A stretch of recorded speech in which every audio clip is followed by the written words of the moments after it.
Doesn't have to come down.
Good evening, everyone.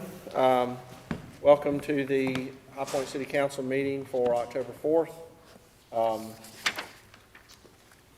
Not a whole lot on the agenda tonight, but you never know what might happen. I would like to, first of all, thank everyone who is listening online. If you're not here present at City Hall, thank you for those who did come out to City Hall. We'll begin also by saying that all 9 members of council are physically present here at City Hall. We're going to begin the meeting by having a moment of asking everybody to please rise for a moment of silent prayer, followed by the Pledge of Allegiance to the flag.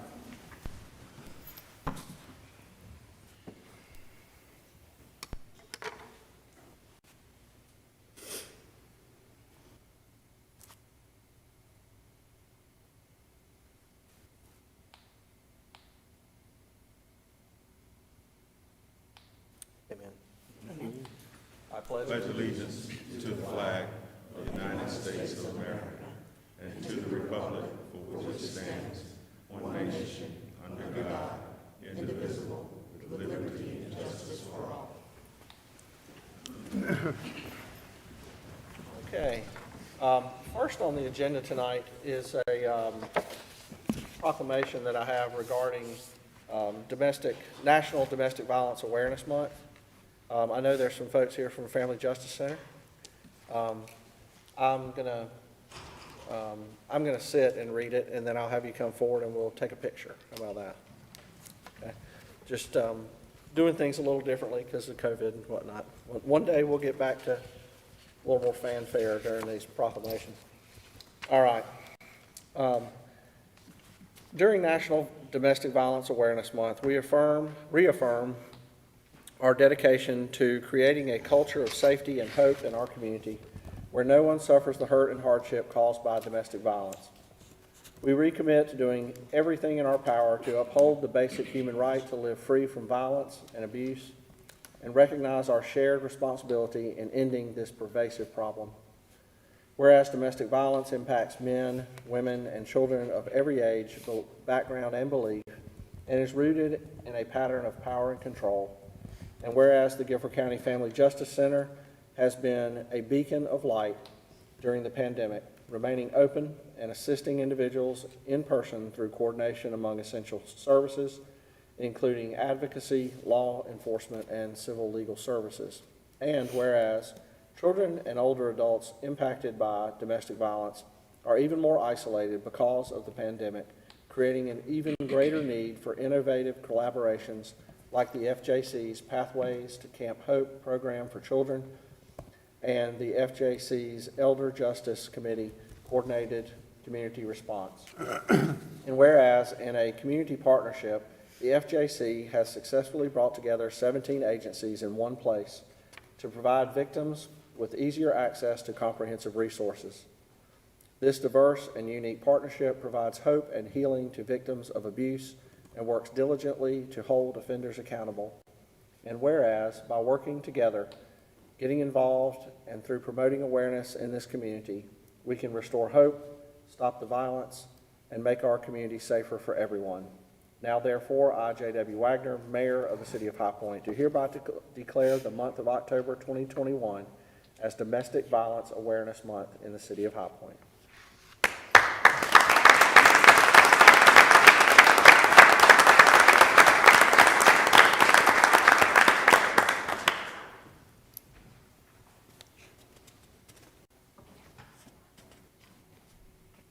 Sure, we'll do the picture first. Perfect. Okay. People that are here, one more. The CDT is coming in. Okay.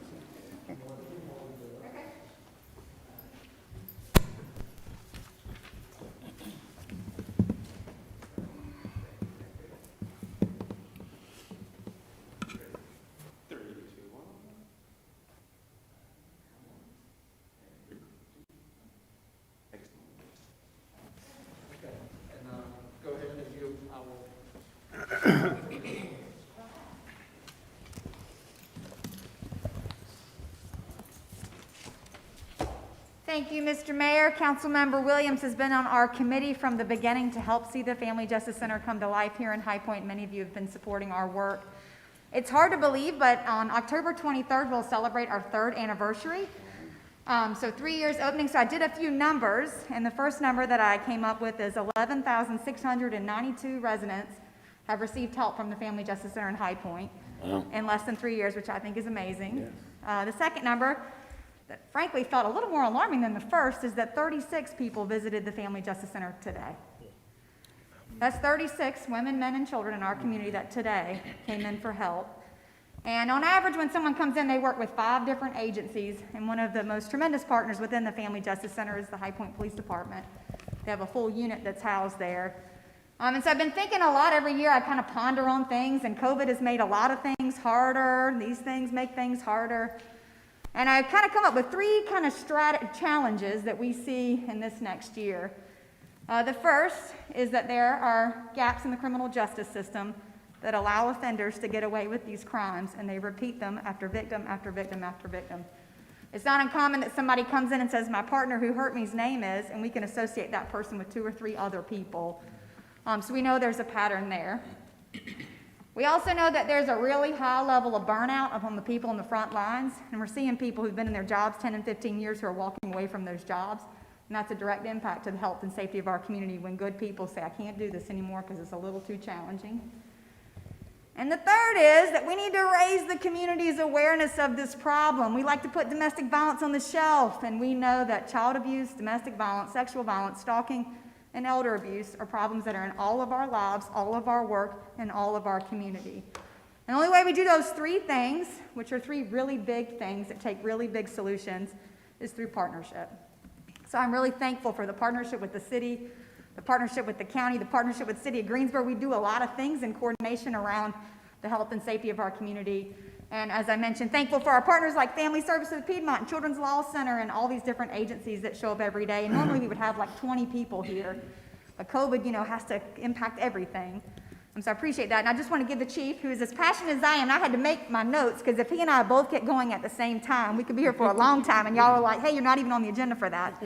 So let me turn it over to the chief for just 1 minute. That's right. Catherine and I are bad news when we get together. That's in a good way, though. I'll keep my comments very, very brief. I want to reiterate what Catherine said. Our partnership is the key to success. I've been policing long enough to see what our services were prior to the FJC, and now I've been able to look at them post-FJC. We are able to deliver a much better product to our community with these folks in play. I think we're very, very good at the enforcement side of things. I do. I think we find probable cause, we charge, and it goes from there. The problem is it goes much bigger than that. These services are very much needed. Before, we're having to shuffle from here to there and everywhere.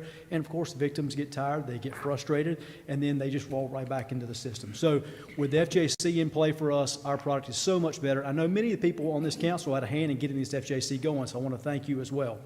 But this is still a problem. I mean, that proclamation that you read is exactly correct. We've had 16 homicides this year. 5 are domestic related. So clearly the problem still exists. I will bet that the most underreported crimes that we get, number 1 are DV, and then number 2, child abuse. And then don't even get me started about what goes on the internet that goes undetected too. So those are the 3 biggest things, but the 2 ones we're talking about right here, really with the FJC, what it comes down to is that domestic violence and that child abuse. So I thank Catherine. I believe in her. I believe in the FJC. I believe in our officers that are out there working their tails off. She is exactly correct. That SVU unit that is housed over there, they see and they hear a lot. And it takes its toll upon you. But they keep plugging away. I'm very, very proud of them. So, Catherine, I appreciate you. I promised I'd keep it short. So that's it. Thank you guys very much. Thank you. Thank you for what y'all do.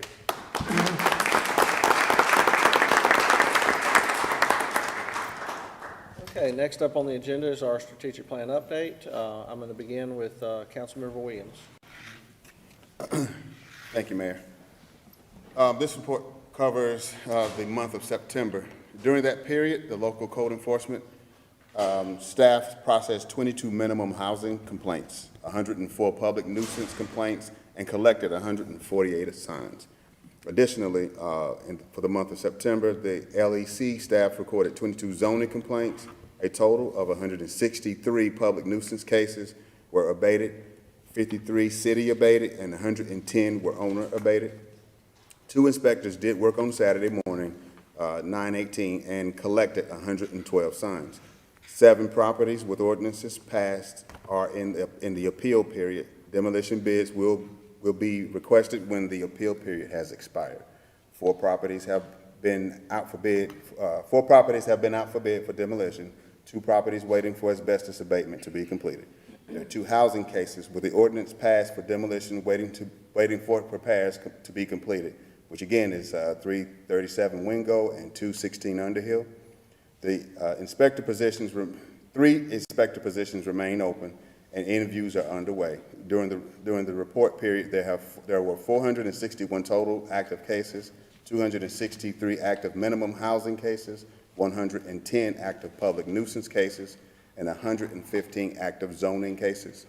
I do have a spot for possible pictures. I don't see Lori, so I guess we're going to just pass that part.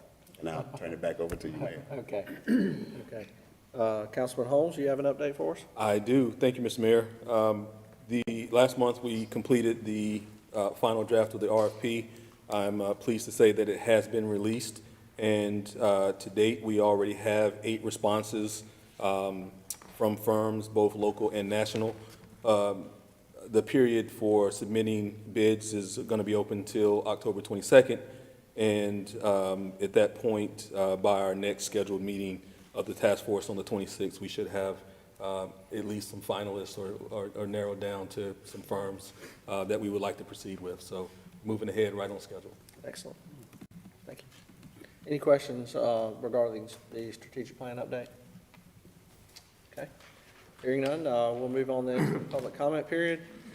Today is the time for public comment. I will call on those who signed the public comment sheet first. If there's anyone who didn't sign it and wants to speak, you'll still have a chance. I would ask when you speak, please come forward to the lectern and give us your name and address, and you will have 3 minutes to speak on your topic. First person on the list is Reverend Frank Thomas. Good afternoon, Mr. Mayor, members of council. Frank Thomas, I pastor Mount Zion Baptist Church, 753 Washington Street. I stand before you today on behalf of Thrive High Point, the minority entrepreneurship initiative powered by Business High Point Chamber of Commerce. Many of you know that we started this initiative and we've got it started at the chamber, and we have been in the fundraising phase for some time now. You all know that High Point University gave a challenge grant of $500,000, and the county has also committed dollars to this initiative. I come before you today in a less official capacity to ask that the city step up and contribute to this initiative. I don't know where it is in the process. All I know is we haven't received any city funding yet. But I would really count it a privilege as we're going out to fundraisers to say that the city is behind it and has contributed. I believe that will go a long way as we reach out to other partners and potential funders. So I stand before you today asking you to, wherever it is in the process, or even if it's not in the process yet, I submit and humbly request from the manager or the staff to get on it and get this initiative a part of High Point funding, whether it comes from ARPA, wherever it comes from, whatever the pot, whatever the color of money we need to color it.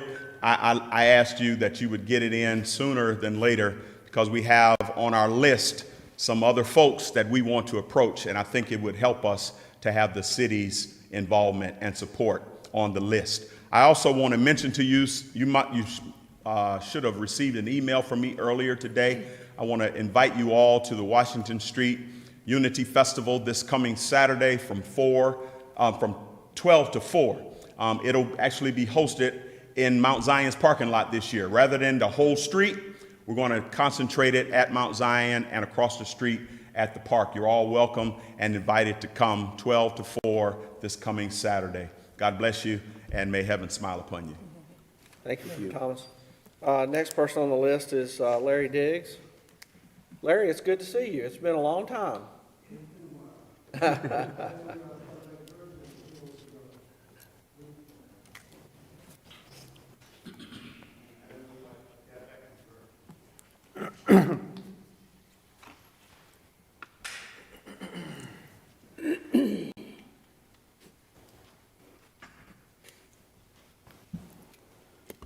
Good afternoon. My name is Larry Diggs. I live at 1127 Biltmore Avenue, High Point, North Carolina.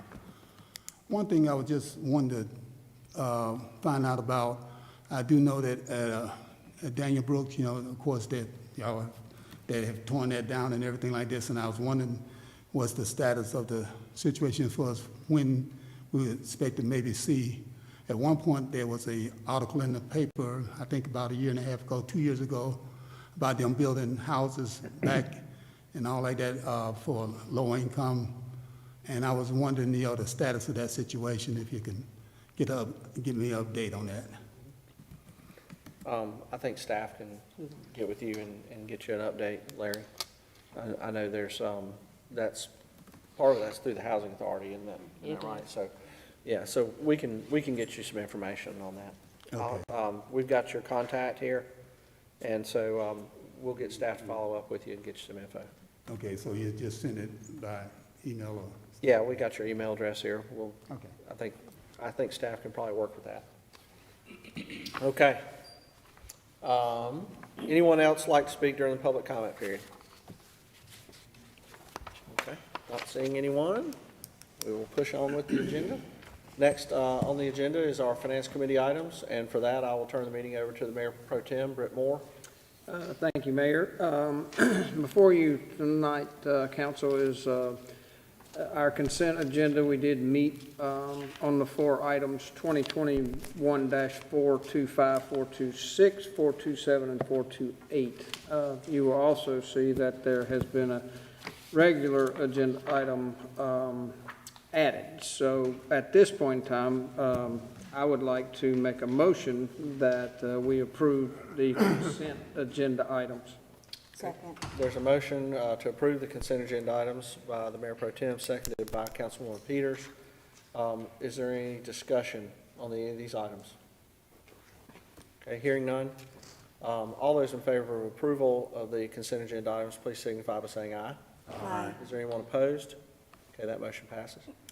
Under our regular agenda items for tonight, item 2021-431 is a nonprofit organizational agreement with the Southwest Renewal Foundation that was put up to be worked out and then brought back to council, and Assistant Manager Greg Ferguson is going to present.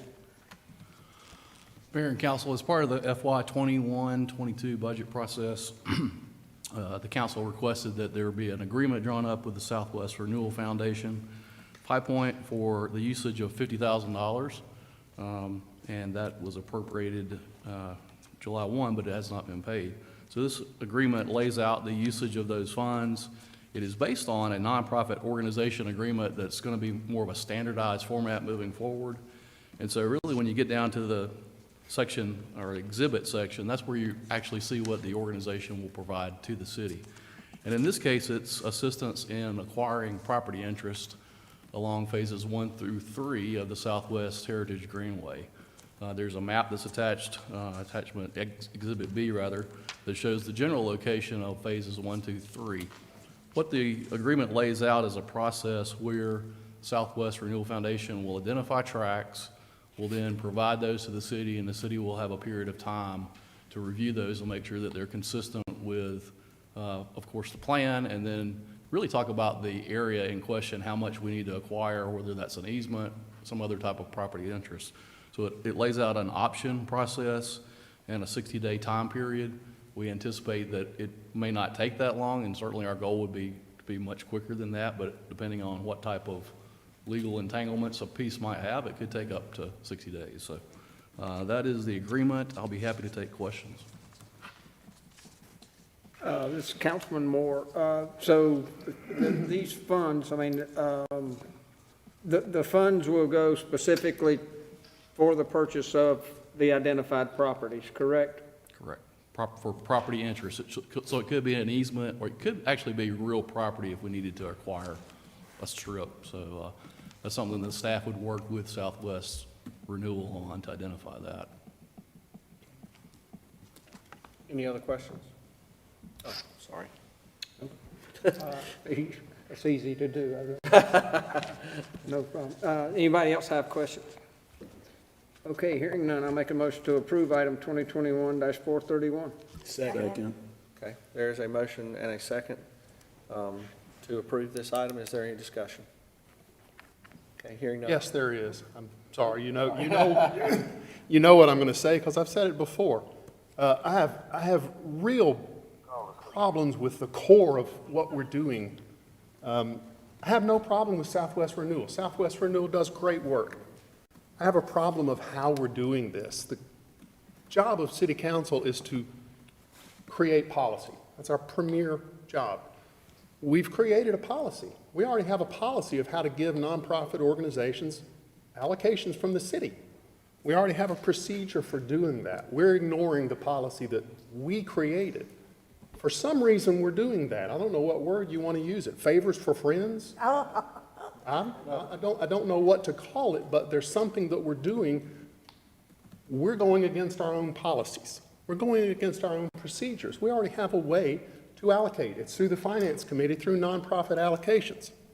If we want to build a greenway, we have an expert sitting in the audience, Lee Tillery, who builds greenways for a living. If we want to put $50,000 to a greenway, give it to Parks and Rec. I don't understand why we're doing what we're doing. We're setting a bad precedent by giving a nonprofit organization money as a line item in our budget. We're setting a bad precedent by saying Southwest Renewal deserves the money. Conversely, we're saying all you other nonprofits don't deserve the money. That's a terrible, terrible precedent. And I ask you, don't vote for this. This is a bad idea. Thank you, Mr. Mayor. I have a comment. Okay. So I've talked to Greg and Megan and Joanne.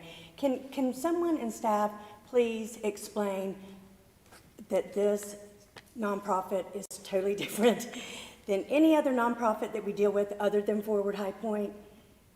And what they're going to do with the land? Are they going to just use it to they're going to gift it back to the land? And Lee, could you make greenways for $50,000? Sorry, but go ahead, Greg, sorry. The anticipated process here would be that the money would be utilized for acquiring easements that would be part of phases 1 through 3. There are more easements, we believe, than the total of $50,000. In fact, there's a list that exists that we did not attach that's kind of a total list of what it might cost to acquire all the easements. This was constructed with the thought process that the city would have an active hand in collaborating with Southwest Renewal and trying to make sure that the utilization of the funds went to a purpose that the city might have to do for a later time, at a later time of date if it was not done now. That's the thought process behind how the current agreement's structured. So I can answer any other questions. Mr. Tillery, do you want to speak to Councilwoman Peters' question? What was the question again? So Councilmember Hudson says that if we want to build greenways, it's Parks and Rec, so we should give you the $50,000. Would $50,000 get you very far with, I know that part of what the Southwest Renewal Foundation does is writes a lot of grants to help get more money. I mean, I know right now they're looking at about $1 million that they're going to be gifting the city. So what could you do with $50,000 for the Greenway? Well, I think when you look at greenways, and you look at greenways in High Point, I'm always referring back to now our comprehensive plan that was just approved last year, because that gives you an overall picture of what's in place, what we need for a greenway moving forward, and it's really a 10-year planning picture.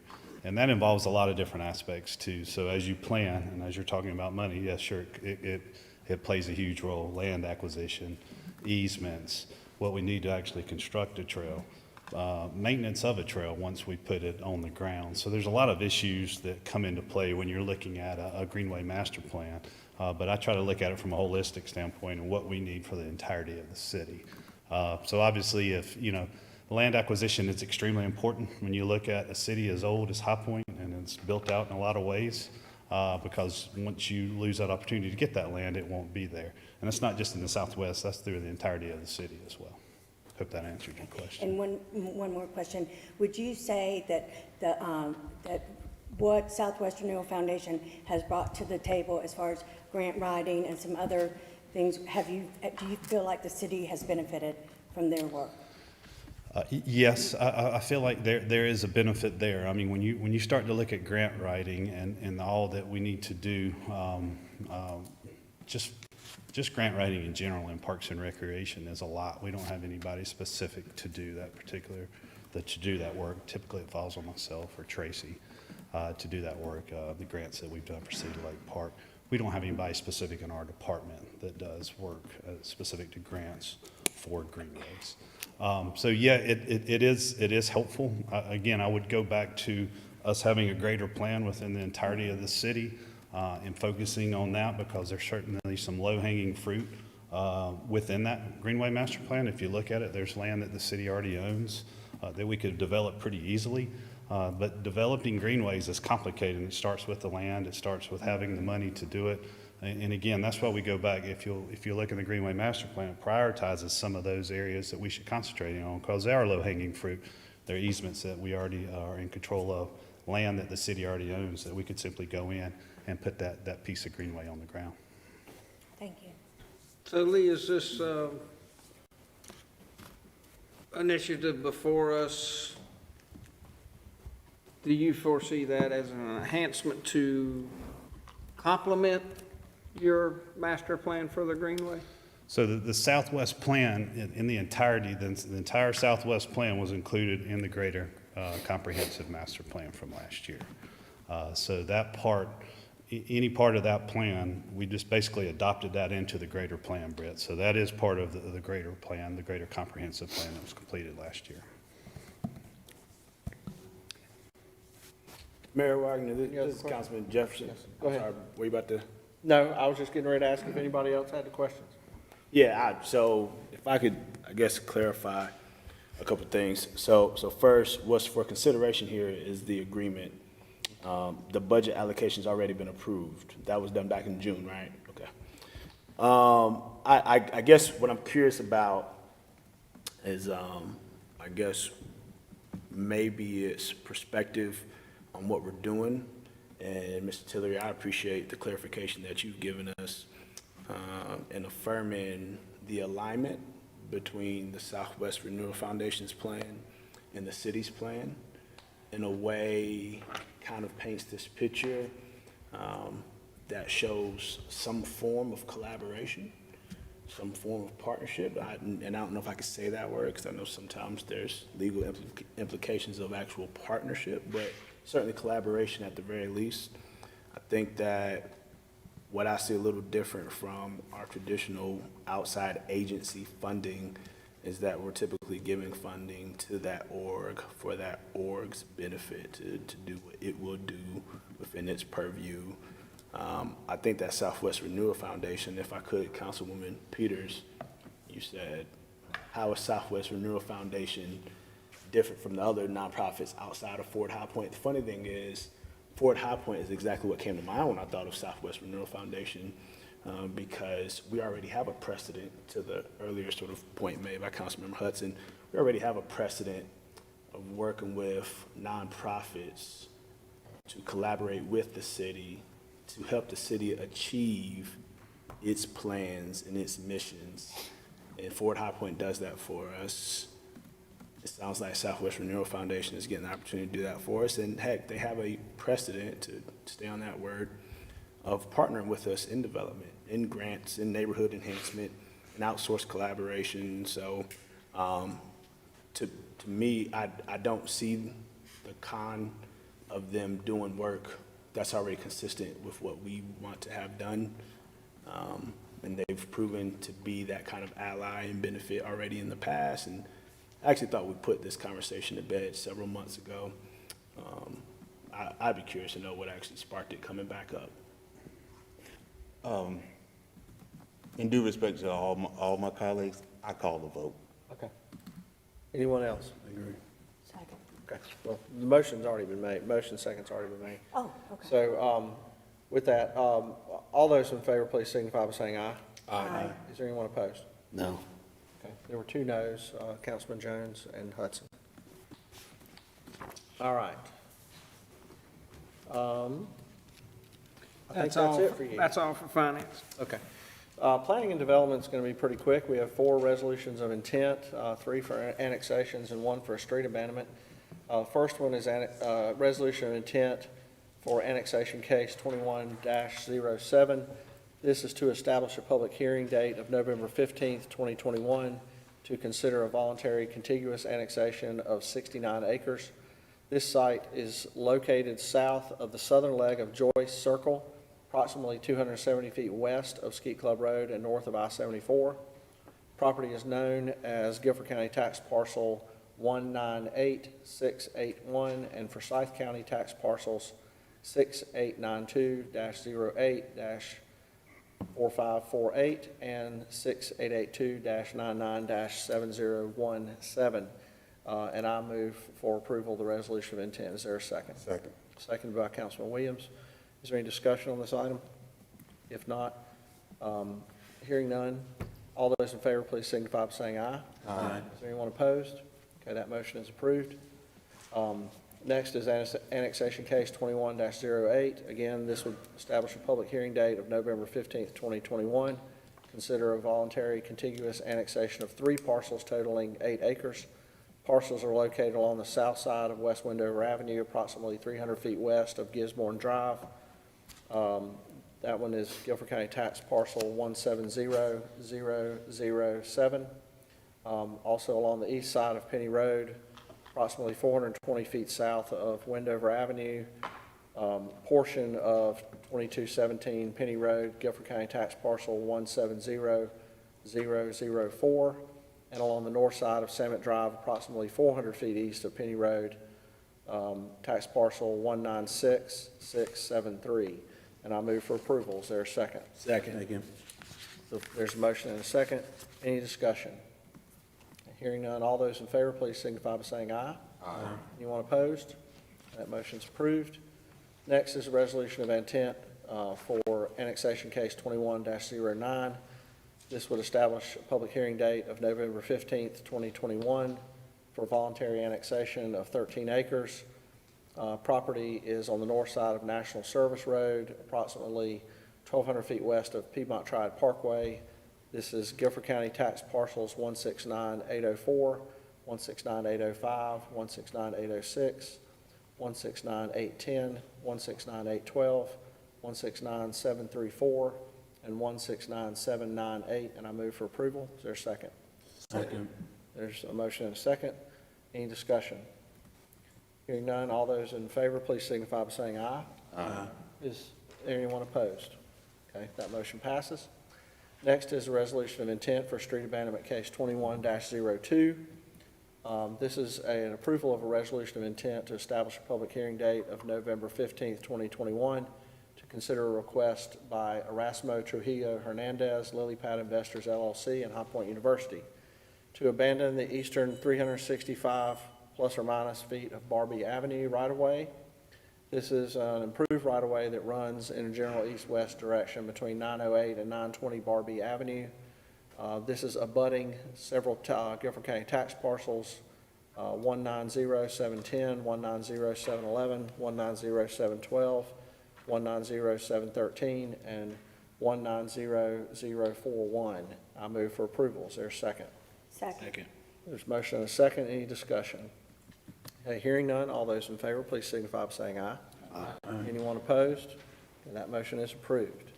That is all the items for planning and development. Sounds like we need to fasten our seatbelts for the November 15th meeting. Okay, so general business agenda, we have an ordinance update regarding the solid waste. And for that, I will turn the meeting over to you. All right, thank you, sir. Thank you, council. I appreciate your giving us just a second here. We're looking to change our solid waste collection ordinance. Currently, our collection time states to have your items out at the curb by 7 a.m. we're asking for a change of time to 6 a.m. We have multiple different reasons for this. One of those being we're currently our short staffing. We can basically start our shifts a little bit earlier and get through our collections, not having to delay the landfill from closing and the MRF from closing. So it's kind of a cascading effect there.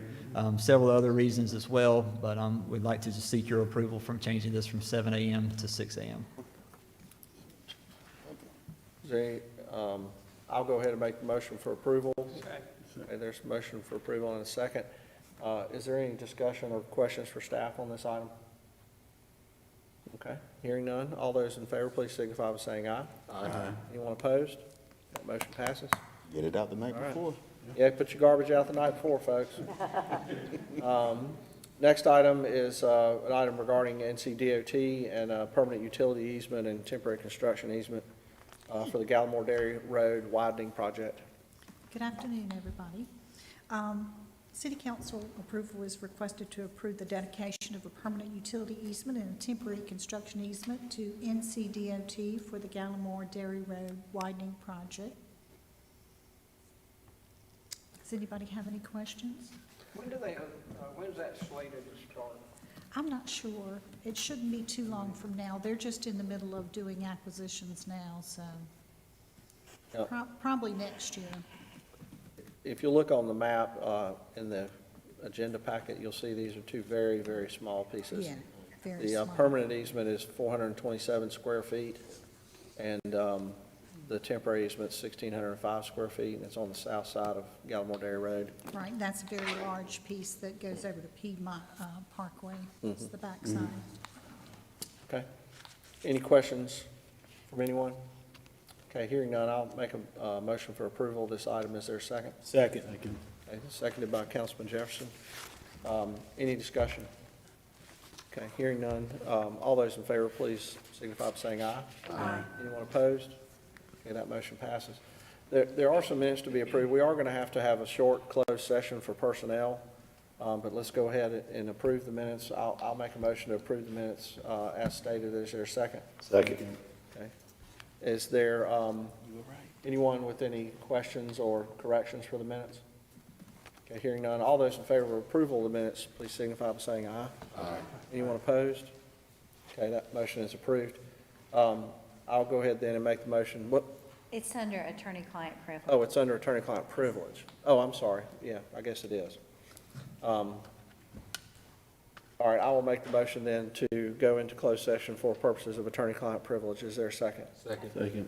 Okay, there's a motion and a second to go in, and I'll state to anyone listening or who might be present that I don't believe we'll be necessarily taking any action following this, so we'll just be adjourning the closed session and then adjourning the meeting.